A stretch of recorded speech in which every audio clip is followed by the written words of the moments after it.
What is going on, YouTube? It is Primitive here, and today I'm going to be bringing you a match from the most recent RMC local. This is going to be between myself. On the right, I'm going to be playing the purple Eyesmon Rush deck with the Mastamon, and then on the left, I'm going to be playing against the purple-based Cherubi that has been shown on the channel a couple times. So starting off with my opponent, they are going to go with the Gazimon into the regular Eyesmon, so not the Eyesmon that you generally want to be seeing to Digivolve into, and I'm just going to start with an Elecmon and then just play out the Gabumon to put them at 1. I don't have my own Eyesmon just yet, and so I want to just try to get some aggression going and try to get some checks early. Being able to get early chip damage versus the Cherubi deck is going to be fairly important, so that way I can just go in later with the Eyesmons to be able to go in for game. So I'm going to start swinging in here, going to swing in, hit the Jack Raid, and my Elecmon does survive. I was wanting that to kind of go down so I could get the draw discard with the Demi, but it's no big deal. I am going to just Digivolve my own Eyesmons there. I don't want to put that one there, but it's just one of those things where I want to be able to get the draw and the discard off the Gabumon, so I got to put something on top of there, and it potentially makes it so that I can go into the Cherubimon next turn and get that going. So right here, my opponent's just going to go crazy and get the Lucamon out right away. Go with the Dead or Alive to pop my Eyesmons. I do get to go with the Draw 2 Trash 1, so I'm going to go ahead and trash one of the Death Claws because I'm not going to have a lot of targets to hit it right now, and I already have a couple in my hand, so I don't need to have any more of them. So I'm just going to go ahead and play out the Cerberusmon since I'm at 6, and I can go ahead and Dead or Alive to go into the Cerberus mode, which is going to allow me to gain a memory when gaining 9, and then be able to Draw 2 Trash 1. No Eyesmons to be able to put in there yet because I don't yet have the Scatter mode, but I can go ahead and play the Analog. That's going to get some more cards in my trash and make it so that once I do get a level 5 or level 6 with sources in there, I will be able to gain some more memory, which is very key with the Cerberusmon package. Normally when I pop the Cerberusmon with the Werewolf, I want the source underneath so I can go with the Analog. Another Analog coming out, gonna trash 2 option cards, but I do get the Mastamon into my hand, and so I have that option to go on top of the Cerberus Werewolf mode whenever I do have it. That last turn, I could have potentially swung over the Lady Debbie with the Cerberusmon Werewolf mode, and I actually already have the Mastamon in my hand, which is why I didn't swing over it. I did want to go into that so I could get some more aggression, just so for the people who are wondering why I wouldn't swing over there. If I did swing, then my opponent would be able to swing over with the Lucamon, and then I wouldn't be able to go into my own Mastamon and get some more progression going. So gonna go ahead and just play out a scatter mode here. So I am starting to fall a little bit far behind, but with the win rate 60% and the Mastamon, I do have a way to potentially get back into this, especially with the analogs, making it so that if my Mastamon goes down, I'll be able to gain a little bit extra memory. So just thinking about what I want to go for here, doing a little bit of math because there's a lot of different memory gains, so I want to make sure that I'm not messing up here and I have enough memory to do everything that I want to do. So I am going to go ahead and start off with the win rate. Going to be able to trash the Nidhogg when Digivolving into the Mastamon to gain an extra memory, and then I'm going to be able to bring back the Eyesmons out of my trash, and that's going to be very key because I'm going to now be able to trade into the Lucamon here. That'll put me at 4 memory when I tap the analogs, which means that I can then Digivolve into the Cerberusmon on top, be able to go down to 1, and then I'll be able to pop with the Werewolf mode, and then I'll have a 9k with Rush, and I'll be able to draw 2 Trash 1, and then with the draw 2 Trash 1 and the Cerberusmons going into the trash, I'm going to have at least 20 cards in my trash, meaning that Jack Raid is going to be able to gain me 2 memory, and that's going to be very important in being able to extend my current and future turns. So right there, just counting to make sure I have enough memory in there for the Jack Raid. Gonna go with the Gabumon there, just to make sure that I have something in Erasing, because I go ahead and Jack Raid up here to 3. This is slightly unnecessary, and that's just because you see me check the trash right there. I actually thought they had the Gabumon in Raising, and so I thought they were going to potentially be able to go in with double Nidhogg trash to be able to pass turn, so I wanted to play the Jack Raid to be able to negate that from happening, but they only had the Demimera with the draw 1 trash 1, so it was slightly unnecessary. But with going to 3, I am able just to play out the scatter mode and put them at 1, so it works out anyway. They're going to go ahead and swing in with the scatter mode, and as the meme goes, it is going to swing in with jamming and survive. We'll see if they have a way to be able to pop it. If they wanted to go with Deathclaw, the only thing that they'd be able to pop is my Eyesmon, so they probably don't want to go for that, but they are going to Jack Raid. I believe they're at 12 or 13 cards right there, so I'll be able to gain 1 memory.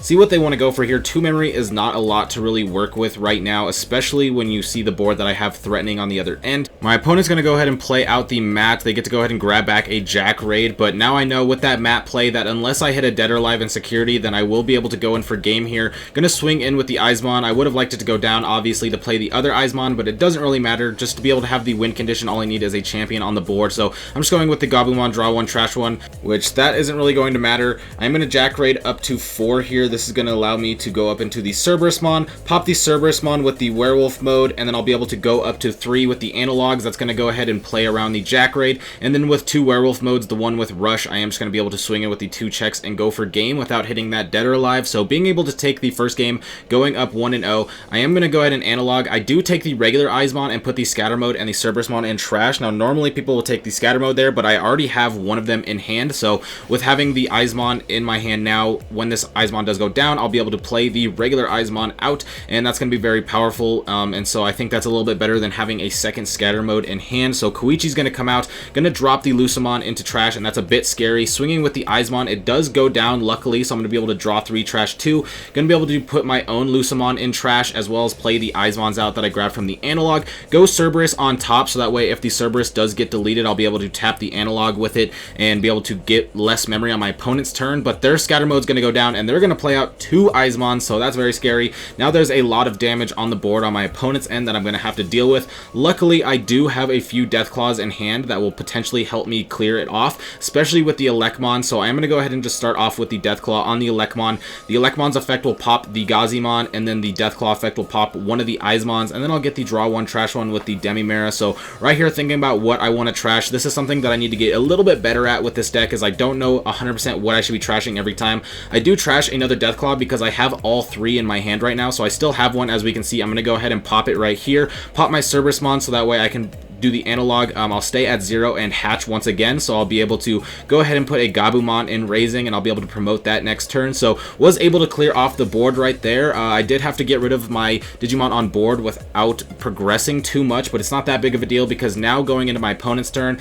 I do put them at 1. I have the promote and raising, which if it goes down, I'll be able to draw a few cards and discard a few cards, and then they're not going to be able to gain memory off of either Jack Raid or, let's say, Koichi's on deletion effect, because the Gazimon's out there. So we are looking at in a fairly decent position. They are just going to go ahead and play the mat out, see what they want to grab back. They do grab the Scatter mode, makes sense. Very powerful card in the matchup, being able to draw and trash more. Want to do that as much as possible, so I'm going to go ahead and go up into the Cerberusmon, since they did give me 3 memory.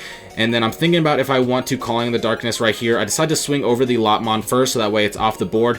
And then they do drop the Eyesmon. That is a bit scary, but it's not that big of a deal. I'll be able to play the Calling of the Darkness to delete my Cerberusmon, tap the Analog so it keeps my turn, and I'm going to go ahead and bring back the Eyesmon, as well as the Scatter mode, so that way I can play my own Scattermon once again. Now going with the draw and deletion effects, Nidhogg gained me a memory, and 2 Eyesmons coming out. So they played their own Eyesmons, but now I played my 2 Eyesmons. They've had 3 come out, I believe, and now I'm getting my first ones out, but I am ahead on board with these Eyesmons. So the Deathclaws are putting in a ton of work right now, because I was able to clear off the board. The Calling of the Darkness, being able to bring back my own Eyesmons, also gave me a lot of momentum as well. And then since my opponent's going to go to 3 with Matt anyway, I am just going to go ahead and play out the Scatter mode that I brought back from the Calling, so that way I can threaten again next turn. My opponent is going to go ahead and go into the Lady Devi. They could threaten to go into the Cherubimon here, which we haven't seen yet this match, and if they do, they'll be able to pop 2 of my Digimon, or potentially 3 when they do with the Cherubimon effect, which would be very scary, because I'm sure they would just delete the 2 Eyesmons and the Gazimon and leave the Scatter mode there. But they aren't going to be Digivolving into the Cherubimon right here, which means that I'm going to have way too much aggression right now. I'm going to have 4 Digimon on board with 1 in raising, and so they're going to have to either clear some stuff off the board or hope that they get the Cherubimon. But with how powerful the Cherubimon is here, them not Digivolving the Lady Devi fairly quickly and thinking about it shows to me that they aren't going to have it, because there's not really much to think about right there. I think when it comes to the Cherubimon, it would just be so powerful to clear off the board and give all that pressure. So I'm just going to go ahead and start swinging in. Going to go ahead and swing. They don't have the Kari response. I asked them if they want to respond with Kari. They say no, which is interestingly enough. I don't know, see if there's any downside, but I also don't think it matters. Checking right there to make sure that I don't survive the check. I only have 1 Scatter mode in trash, so I'm not going to be able to survive there, but it doesn't matter. Just swing in and go for game. And so there we go. This is the purple Eyesmon aggro. It is very aggressive, as we saw. Despite potentially falling behind that first game, I was able to come back, and then the second game steamrolled very hard with those Deathclaws, and the Elecmon package is super powerful. So if you enjoyed, be sure to like and subscribe, because I'll be bringing you even more matches and decklist profiles. But with that being said, I will catch you all next time. I hope you have a fantastic day. Peace out.